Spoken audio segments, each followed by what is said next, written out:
deontología profesional. Es un término que hace referencia al conjunto de principios, reglas éticas que regulan y guían una actividad profesional. Estas normas determinan los deberes mínimamente exigibles a los profesionales en el desempeño de su actividad. Ese es el concepto que quiero que ustedes tengan de la deontología. ¿Verdad? Cuando ustedes escuchen o hablen de algún tema deontológico, ¿verdad? Que comprendan cuál es. Como un dato complementario, también muy importante, podemos colocar de dónde es el origen de este término. Este término viene desde la antigua Grecia, donde todeón viene a significar lo conveniente, lo debido, y logía, estudio y conocimiento, ¿verdad? La deontología, la ética, son ramas de la filosofía, ¿verdad? Filosofía significa amor al conocimiento. Entonces son ramas y materias o submaterias de diferentes elementos de estudio que buscan detalles y orígenes de algunas ramas, en este caso de algunas ramas o unos elementos jurídicos. El término que a mí me interesa que ustedes tengan, entiendan y manejen está en este primer párrafo que estamos consignando en este momento. Eso que ustedes ven ahí es la definición dura que yo quiero que ustedes manejen. Son 3 renglones nada más. ¿Qué es lo que ocurre? Yo les decía también de que son materias o ramas de materias muy extensas, ¿verdad? Y que regulan todas las actividades profesionales. La deontología también es una forma ética que significa la ciencia del deber. Esto lo vamos a ir diciendo como comentario, como introducción a otros temas principales. No es necesario que tomen nota de ello, pero sí que entiendan cuál es el origen.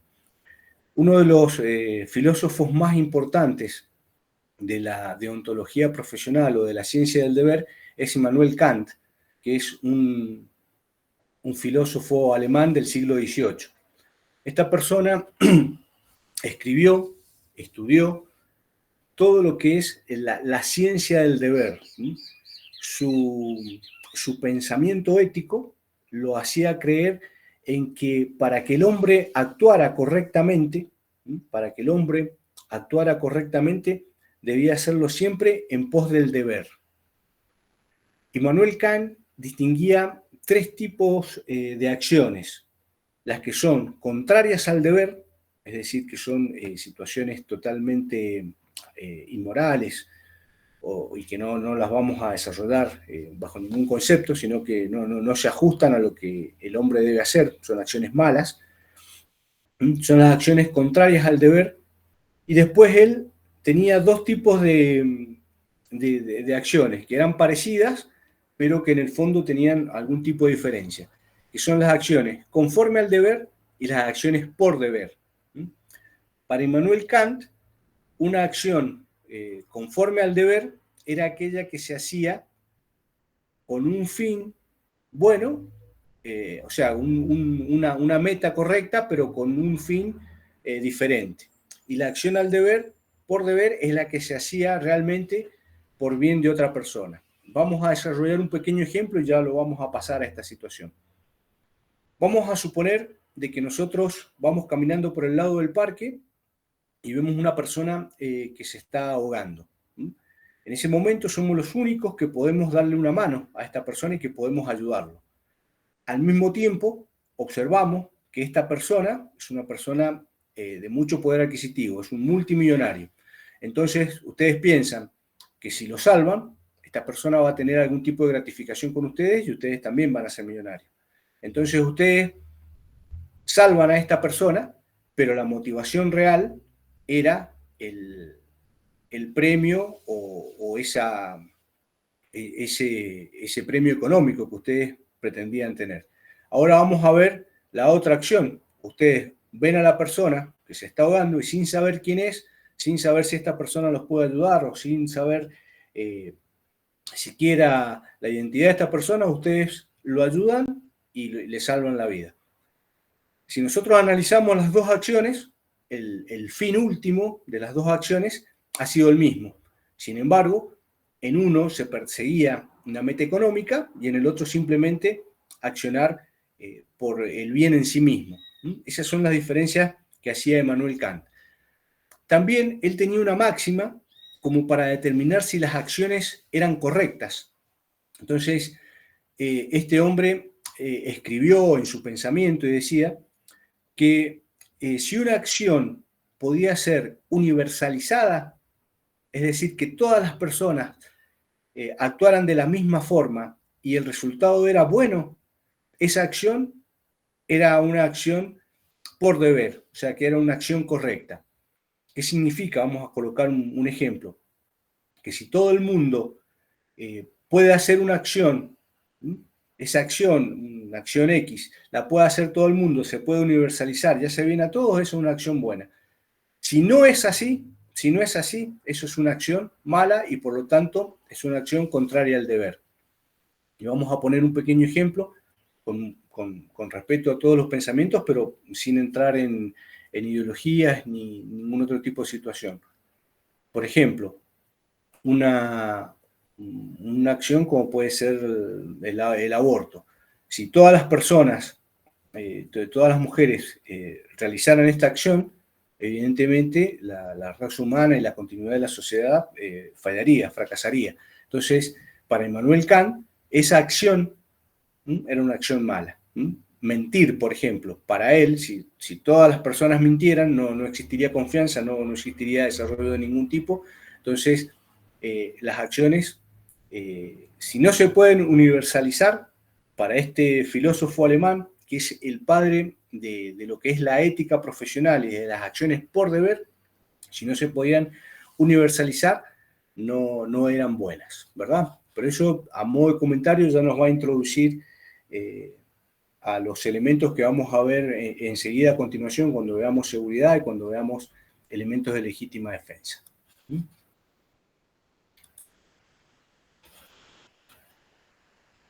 Nosotros no he querido yo desarrollarme mucho en los que son conceptos de moral, simplemente de moral y ética. Los vamos a leer. A mí me interesa que ustedes refresquen o recuerden algunos términos para que los tengamos presentes, pero no son fundamentales. Vamos a recordar que moral es el conjunto de principios, normas y consideraciones sobre lo que es bueno y es malo, que rigen a una determinada sociedad.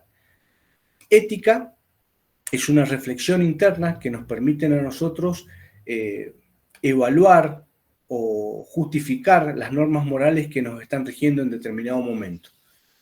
La deontología es la ciencia del deber, que analiza los valores que rigen a determinadas actividades. Y la deontología profesional es el conjunto de deberes y códigos que se especifican en el conjunto de deberes de una profesión. De todas formas, ya vamos a ir viendo las ideas fuerza que quiero que ustedes manejen y que ustedes tengan, ¿verdad?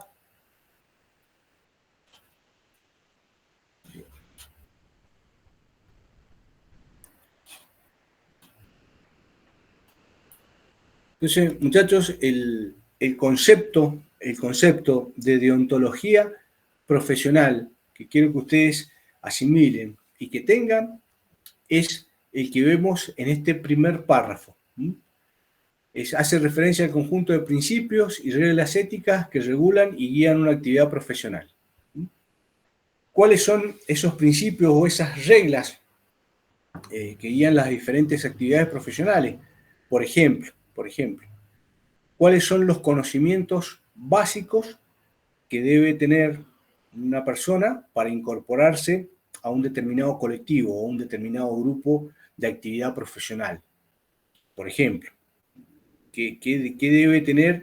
¿Qué es lo que exige el Colegio de Ingenieros, que es la entidad que nuclea, o el Colegio de Abogados, que la entidad que nuclea a los diferentes profesionales, ellos evalúan y determinan cuáles son los conocimientos básicos que deben incorporarse, que deben tener los profesionales para incorporarse a la carrera. Desde estas instituciones también se evalúan cuáles son los conocimientos para la formación de la carrera. Por ejemplo, los médicos tienen una serie de consejo profesional que va evaluando si los planes de estudio son correctos, los equiparan a los planes de estudio de otros países, de otras universidades, ¿verdad? Para poder ver que los profesionales estén acordes al nivel que se encuentran en otros países o en otras universidades. Entonces, esa reglamentación en torno a esas universidades para la capacitación es parte de la deontología profesional. Ustedes habrán escuchado hablar, por ejemplo, que cuando un profesional médico o un abogado no cumple correctamente con los deberes establecidos para su profesión, puede tal vez ser denunciado o ser acusado en el colegio profesional que nuclea a esos profesionales.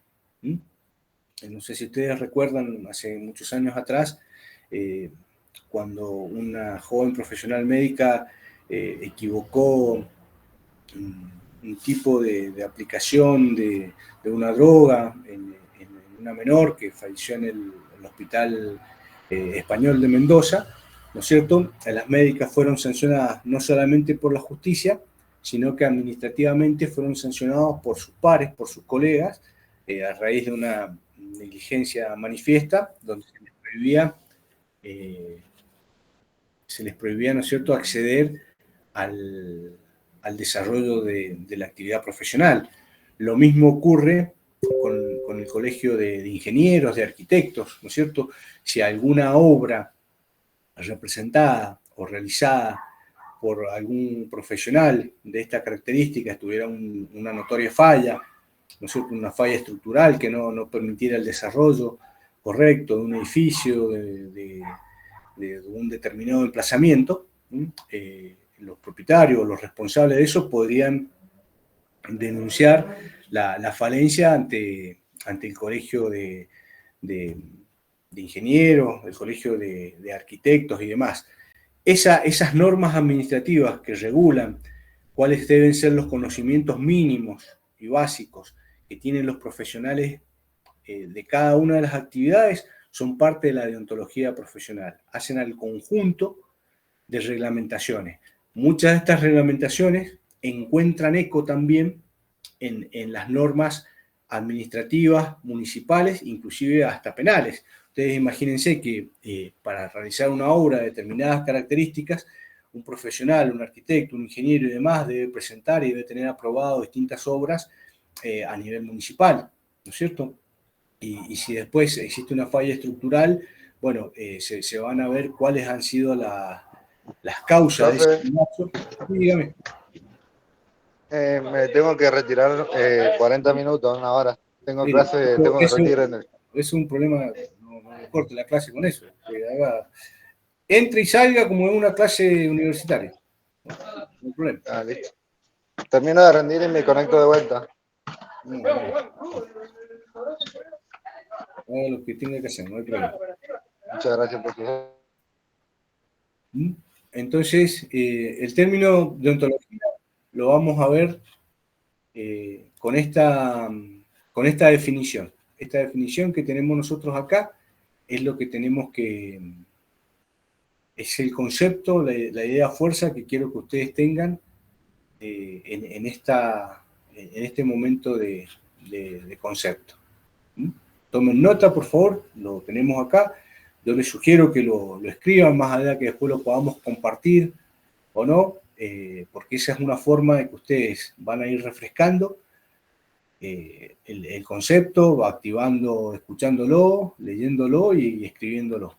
Las mejores maneras de fijar conceptos y conocimientos.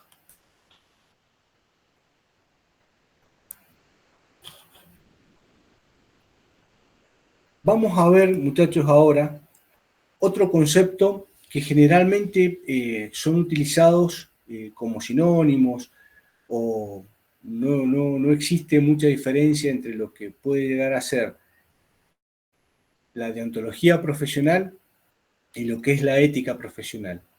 ¿Qué es lo que entendemos nosotros? ¿Qué es lo que he pretendido resumirles a ustedes en el concepto de ética profesional?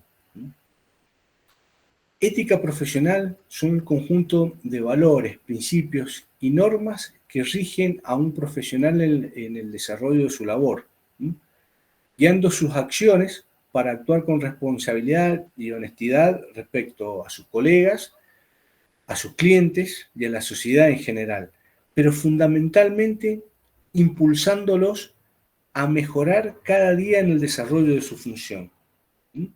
Y este es el concepto que apalanca o que dimensiona o empuja lo que es la ética profesional.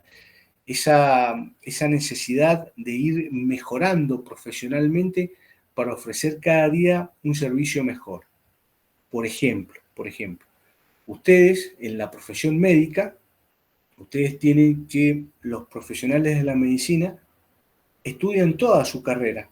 Bajo ningún concepto ellos dicen en algún momento, me recibí y no voy a estudiar la evolución de una enfermedad, no voy a estudiar la evolución de nuevas ciencias, no voy a estudiar la evolución de cómo algunas técnicas repercuten en el desarrollo, en el diagnóstico o en los tratamientos que ellos pueden dar. Los profesionales médicos, por un compromiso ético, deben constantemente continuar estudiando. No es que un médico se recibe y termina de estudiar, ¿verdad?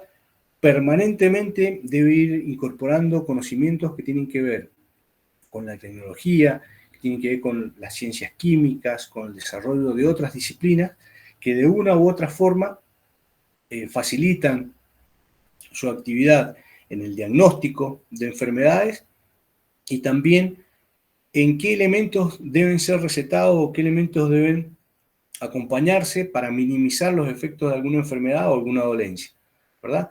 Eso es lo que hace a la ética profesional. ¿Qué es lo que complementa, ¿no es cierto?, los reglamentos deontológicos con una ética profesional? Que la ética propone motivaciones, propone elementos superadores, para que cada una de las profesiones en diferentes etapas y en diferentes momentos vaya avanzando y se puedan obtener mayores y mejores resultados en cada uno de los elementos.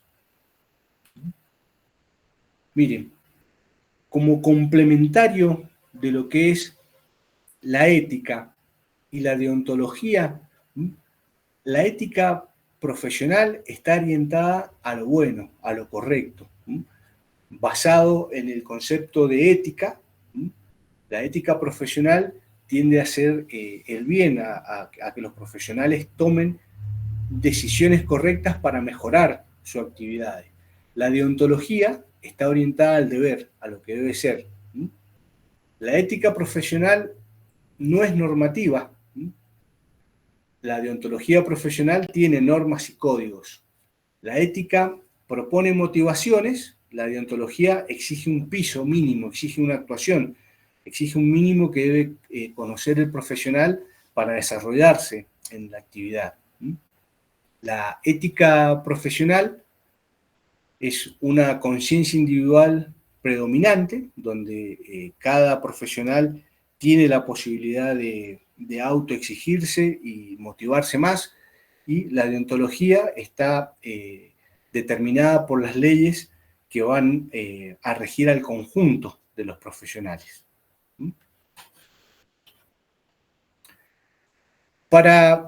Antes de cerrar esta primera charla, esta primera parte, yo quisiera compartir con ustedes la charla en una universidad de México, que la dio un profesional, un disertante de apellido Cornejo. Es un profesor que se llama Miguel Ángel Cornejo. Esta charla tiene ya muchos años, como les dije, ha sido dicha en una universidad de México, pero los conceptos, las ideas, son tan válidos como si hubieran sido dichos en Mendoza en el día de ayer. Les comparto al profesor unos instantes y después vamos a cerrar las ideas de esta primera etapa de clase.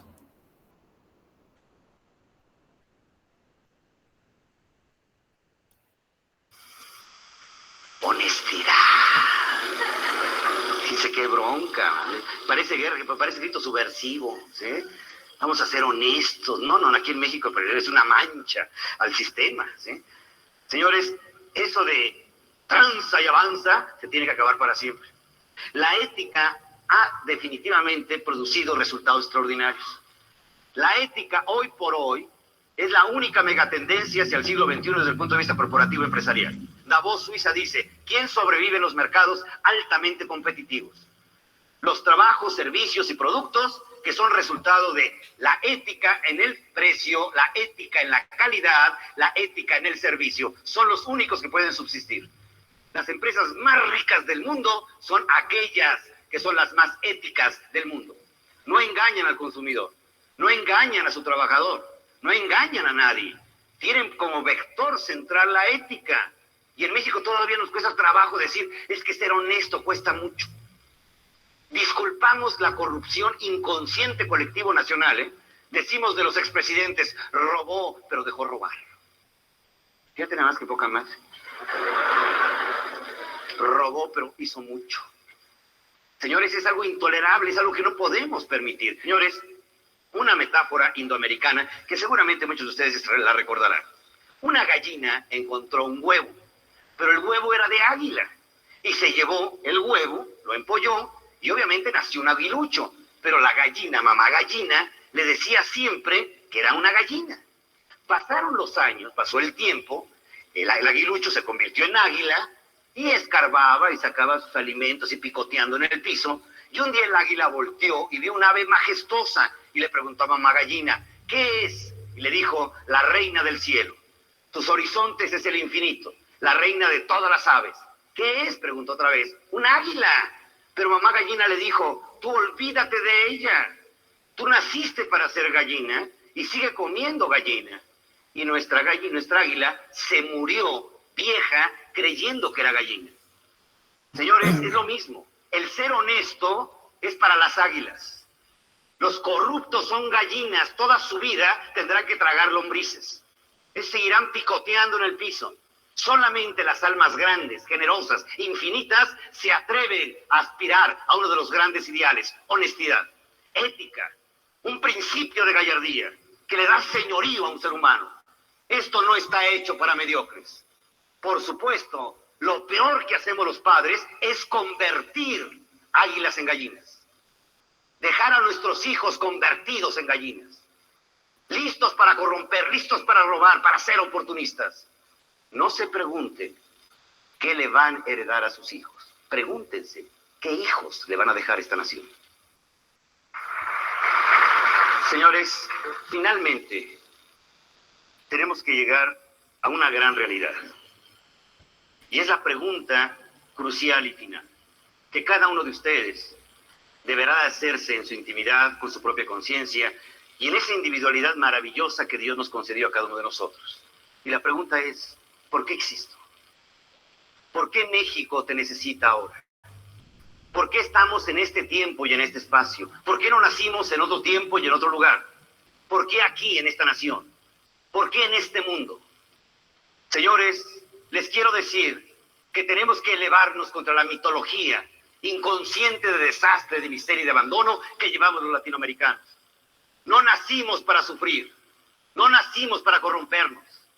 México y el mundo, América Latina, requiere hoy más que nunca gigantes, espíritus de águila, ya no el borrachín, abajo de un nopal y dormido, no, casta de campeones, gentes que sumen y sintetizan dos razas, dos corrientes, dos pensamientos sin rencores, ni ultranzas nacionalistas, entendiendo la dimensión que tiene un ser humano digno, vertical, no dispuesto a vivir de rodillas, un hombre, una mujer que saben que llevan en sus venas y en su vientre una nueva generación, alguien que cumpla su misión histórica, su cita con Dios, con la propia creación. ¿Por qué existo? Yo no sé en qué labor. Supervisor, gerente, director, empresario, médico, enfermera, ama de casa, no lo sé. Pero sí una cosa estoy seguro, que Dios reclama hoy más que nunca, en la crisis, como dice Davos Suiza, más grande de la historia humana, la crisis de la crisis, el enfrentamiento de los valores, el hombre que desafía el futuro. Es tiempo de gigantes, es tiempo de águilas, es tiempo de seres superiores. Basta ya del mediocre, basta del enano. Se requiere dignidad para vivir, valor para vivir. Yo les quiero asegurar una cosa, yo ya encontré mi respuesta. Mi respuesta es mi compromiso. Y les quiero decir por qué existo. Existo porque soy parte de la creación. Existo porque tengo un espacio. Existo porque he sido gestado en una vientre que me ha dado valor y vida y aliento de mi amor. Señores, enfrentemos nuestra verdad. Y les quiero asegurar que Dios nos necesita y lo más importante, existimos porque somos hijos de Dios. Muchas gracias. Bueno, ahí como les comenté recién, Juan Carlos Cornejo es el profesor que acabamos de escuchar. Es un escritor, es un profesor mexicano, es un ensayista. Esa charla se ha dado en la Universidad de México. Y si bien tiene muchos años, nosotros podríamos adaptar lo que este profesor dijo a que hubiera sido dicho ayer acá en nuestro medio, a nuestros políticos o en nuestro lugar. Lo que él hace referencia es a la importancia de un desarrollo profesional ético, pensado en mejorar, pensado en no engañar, pensado en ser, desde el punto de vista comercial, una empresa competitiva y superadora, que es lo que va dando los avances que diariamente nosotros podemos observar en las distintas áreas. Yo les comento, hace muchos años yo asistí a una conferencia que daba una persona, un experto en seguridad español, que había llegado a Mendoza. En ese momento, estamos hablando hace 20 años atrás, en este momento esta persona analizaba la seguridad en los espectáculos deportivos y él nos decía que le llamaba la atención que en España el 80% de la seguridad estaba realizado por seguridad privada y solamente un 20% por la seguridad pública. Y al llegar acá, él observaba en los distintos eventos, distintas situaciones, que en la seguridad pública, la policía, tomaba el 80% de la organización del evento. Hoy esos porcentajes, poco a poco, van dándose vuelta y la seguridad privada va tomando un auge que nosotros podemos observar diariamente en el desarrollo de todas las actividades y también se puede observar en la oferta educativa que las distintas universidades van tomando para el desarrollo de estos cursos de capacitación, ¿verdad? Muchachos, vamos a ir cerrando esta primera parte de la charla. Lo que yo les quería comentar es que tuviéramos la idea fuerza en estos conceptos. A mí me interesa que ustedes, al escuchar el término de ontología profesional, sepan que se hace referencia al conjunto de principios y reglas éticas que regulan y guían una actividad profesional. No solamente van regulando esa actividad profesional, sino que son las mismas normas que van generando cuáles son los requisitos necesarios para ser parte de una determinada profesión. En el caso de ustedes, la seguridad privada, podemos ver la obligatoriedad, ¿no es cierto?, de aprobar un curso con determinadas características, la obligatoriedad posteriormente de acreditarnos ante la oficina correspondiente en el Ministerio de Seguridad como haber aprobado esos cursos y haber tenido las capacidades y la idoneidad que exigen en determinados elementos. Este es el primer concepto que quiero que tengamos. El segundo concepto que quiero que manejemos es que ética profesional se entiende como el conjunto de valores, principios y normas que rigen el comportamiento de un profesional en el ejercicio de su labor, guiando sus acciones y decisiones para actuar con responsabilidad, honestidad y respeto hacia sus colegas, clientes y la sociedad. Con esos dos conceptos, yo quiero que vamos cerrando esta primera parte y ya enseguida vamos a continuar con otra temática. Muchachos, miren, hoy día tenemos todas las horas juntas, vamos a hacer un pequeño break, son las 4:50, 5 y 5, no más, por favor, estamos todos juntos nuevamente. Cuando lleguemos, yo voy a tomar la asistencia, les voy a indicar cómo hacemos la asistencia, ¿verdad? Yo creo que hago, ustedes lo van a escribir en el chat, de la manera que yo les voy a indicar, y eso yo lo corto, lo pego y eso lo mando yo a la universidad. Ahí queda la asistencia. Nos tomamos estos 15 minutos del break, por favor, no más de las 5:05 para la segunda parte. Después vemos dudas, preguntas, todo lo que tengan, lo vemos antes de avanzar. Tenemos 15 minutos para descansar un ratito.